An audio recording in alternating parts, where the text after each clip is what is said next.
दोस्तों, जय अलख धनी, जय अलख धनी, जय अलख धनी। दोस्तों, हम जो बात कर रहे हैं वही बात हम कोई सुनी सुनाई नहीं कहते।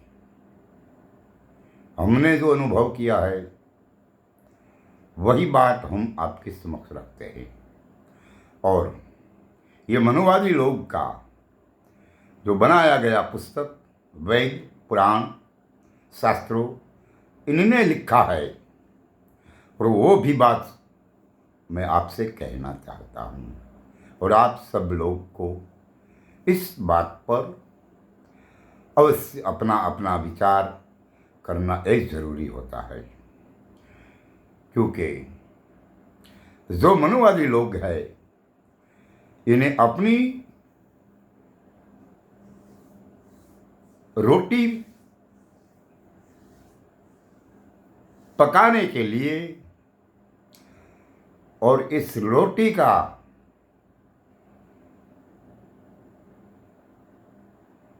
खर्च कहाँ से निकालेंगे, इसीलिए इस देश की मूल निवासी जनता को अपना बनाया गया शास्त्रों में उलझा रखकर सही रास्ते से जाने से रोकता है। मगर आप भारत के मूल निवासी हर एक भाई और बहनों से मैं एक कहना चाहता हूँ कि इस देश में 85% मूल निवासियों की वस्ती है और 15% जो हिंदू है, तो अपनी जात को हिंदू कहते हैं। और ये लोग इन 85% प्रशासन चलाना चाहता है और चलाता भी है, क्योंकि हमारे मूल निवासी लोग सही रास्ता की बातें समझते नहीं है। क्योंकि हमारे महानायकों ने हमारे लिए जो कुछ कहा है, रास्ता की बात कही है, इस रास्ते पर चलने के लिए हमें अपनी खोज करनी जरूरी हो जाती है। क्योंकि तथागत गौतम बुद्ध ने कहा है कि सत्य को स्वीकारो और असत्य को छोड़ा जाए। जो सत्य है वो मेरे और तुम्हारे सामने नहीं है, जो गुप्त है, और सत्य से पार भी है सत्य। इन सत्य की खोज करना पड़ेगा। और सत्य क्या है? वो भी इन लोगों को जिन्होंने जो किताबें है मनवादियों ने लिखी गई, इस किताबें में भी लिखा गया है कि क्या करना होना चाहिए, क्या नहीं करना होना चाहिए।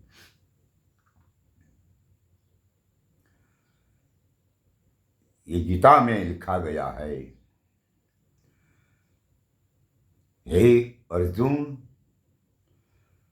तुमने हथियार क्यों डाल दिया?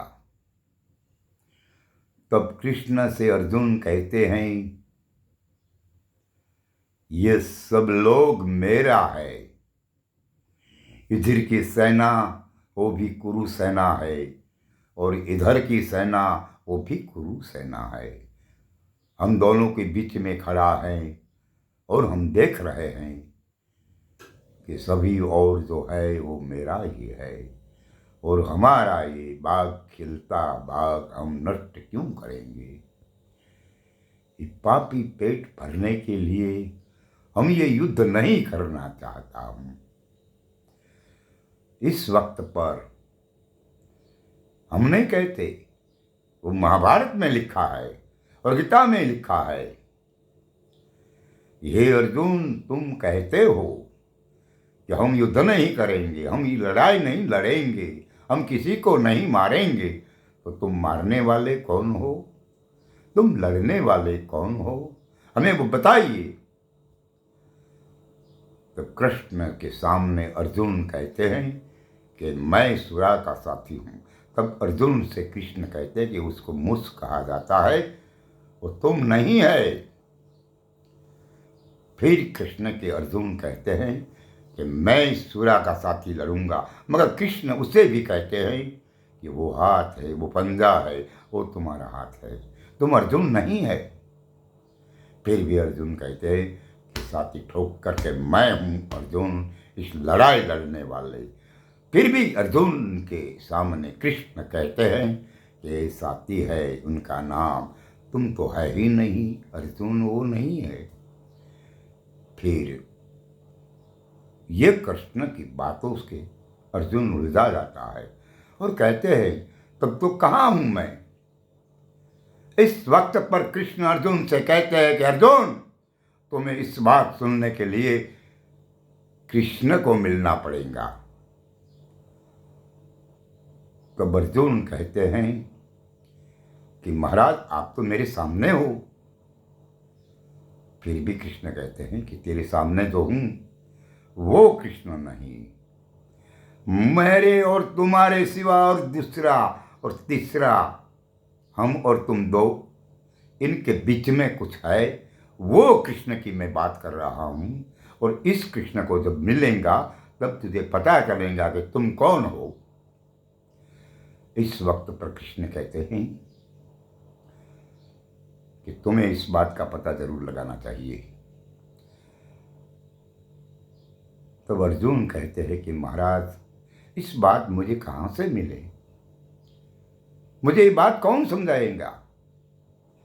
फिर कृष्ण कहते हैं कि हे अर्जुन, इस बात सुनने के लिए, समझने के लिए तूने किसी महापुरुष को पास जाना पड़ेगा। वो किसी को गुरु के नाम पे नहीं बताया गया, उन्हें कहा है कि किसी महापुरुषों के पास जाना पड़ेगा। तब वो महापुरुष कहाँ खोजे, तो बताते हैं कृष्ण कि भीष्म, द्रोण, कृपाचार्य, अश्वत्था, इन सभी लोग महापुरुष हैं।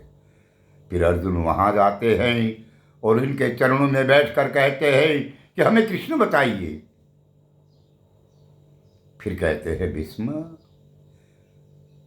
तुम्हारे साथ जो खड़ा है, तुम्हारा रथ पे जो खड़ा है, वो ही कृष्ण, हमें यही बात बताया गई है और तुम इनसे कहिए। फिर वापस आ जाते हैं और कृष्ण के चरणों में बैठकर कहते हैं कि महाराज हमें आप बताइए कि हम अर्जुन कहाँ है। आप लोगों ने चित्र देखा है महाभारत का, ये विराट स्वरूप का, जो रथ से नीचे उतरकर कृष्ण खड़ा है और इनके चरणों में बैठा अर्जुन हाथ जोड़कर, और कृष्ण आंगली बताकर कहते हैं कि इन सब में मैं हूं। और वो विराट अलग बताया गया है और कृष्ण और अर्जुन अलग है। इस बात को समझिए, ये क्या है, कैसी बात है। और गुरु 7 प्रकार का है। प्रथम गुरु माता पिता, जिन्हें रक्त बंथी बनिया काया। दूजा गुरु दायो, जिन्हें रक्त पित्त से सोड़ाया। तीसरा गुरु धैर्या, जिन्होंने हमारा नामा। और चौथा गुरु वो तो है हमने दिया जिन्होंने विद्या पाठ। और पांचवा गुरु वो कंठी गुरु, हमने सही रास्ता बताने की कोशिश किया गया। और छठा गुरु तो वो है कि जो सबसे नाता तोड़ाकर और एक से नाता जोड़ाएंगे, वो छठा गुरु है और उसको सदगुरु नाम से लोग पुकारते हैं। और 7वां गुरु वो तो प्रगट है मगर किसी की दृष्टि में नहीं है, कोई उन्हें देख नहीं सकते, वो तो गुप्त है। वो भी मैं नहीं कहता, वो तो कृष्ण ने कहा है। उन्होंने कहा है, बुद्धिहीन लोगों मेरा असली अप्रगट स्वरूप को नहीं मानते और मुझे मूर्ति में, पत्थर में माना जाता है। बुद्धिहीन लोगों मुझे अप्रगट स्वरूप को नहीं मानता, मुझे पत्थर की मूर्ति में साबित किया गया है। ये मैं नहीं कहता हूं, वो तो गीता में लिखा गया बात है कि बुद्धि के हीन लोगों जो है वो हम अप्रगट है, इसे मानते नहीं है, और वो बुद्धिहीन है और मुझे पत्थर में नाम से पुकारते हैं। वो मैं नहीं, कृष्ण की गीता में लिखा गया हो और मनुवादियों लिखी गई गीता में लिखा गया है। और बुद्धिहीन हम क्यों बनेंगे? हम तो जो दिखने वाले नहीं है उसे प्रगट बात कृष्ण ने कही है, वो तो प्रगट है, और हम खोजने के लिए हमें किसी महापुरुष की आवश्यकता है, किसी ये डोंग धतुंग करने वाले गुरुआ लोगों की नहीं। और वो लोग कहते हैं कि गुरु की कंठी बंधाओ, गुरु की परंपरा दिखाओ। अरे किसी की कुछ करने की जरूरत नहीं है, कोई महापुरुष की जरूरत है। जब तक महापुरुष हमें नहीं मिलता तब तक वो बात हमें बताने वाले नहीं है। अच्छा दोस्तों, इस बात पर हमें और आपको पता चलाना चाहिए। लोगों ने तो जो कहना है तो कहे, इसे हमें कोई फर्क नहीं पड़ता। हम तो हमारी बात, महापुरुषों ने लिखी गई बात आप सबके समक्ष रखता हूँ, और आप इस बात पर विचार अवश्य करना जरूरी हो जाता है। और हम आगे के वीडियो में, आने वाले वीडियो में हम ये भगवा की बात भी बताएंगे कि भगवा क्या बात है, भगवा क्या चीज़ है। भगवा इन लोगों की बात वाला नहीं है। भगवा कपड़ा पहनने से साधु संत नहीं बना जाता है, उसको साधु नहीं कहा जाता है। इस बात में आने वाली वीडियो में कहेंगे।